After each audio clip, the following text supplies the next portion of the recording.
আজি পুৱাৰে অকণমান মনোমোহা দৃশ্য আপোনালোকক দেখুৱাইছোঁ। কুঁৱলী পৰিয়ে আছে, দেখিছেনে? সূৰ্যদেৱতা প্ৰকট হোৱাই নাই। এফালে গৰু এৰাল দিলে আৰু নৰা খাই আছে। খাই আকৌ অকণমান হাগি দিলে, এয়া গোবৰ, দেখিছেনে? দেউতাই আকৌ এৰী চেলেংখ লৈ পূৰা ফুটছাই সেতি দাঁত ঘঁহাত ব্যস্ত আৰু জুই ধৰি পিনে গৰম পানী কৰিবলৈ লৈছে।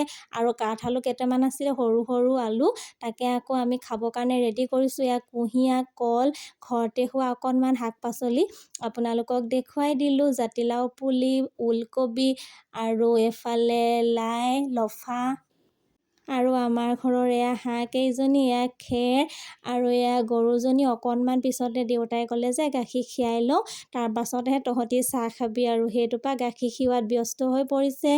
এয়া দেখিছেনে, দেউতাই গৰুজনী বান্ধি লৈছে আৰু এয়া গাখীৰ খীৰোৱাত এয়া ব্যস্ত হৈ আছে। ভিডিঅ'টো চাই কেনেকুৱা পাইছে জনাবচোন দেই। এয়া গাখীৰ খীৰোৱাত লাগিছে। গৰুৱে কিমান ধুনীয়াকৈ চেলেকি চেলেকি মৰম কৰিছে, দেখিছেনে পোৱালিটোক?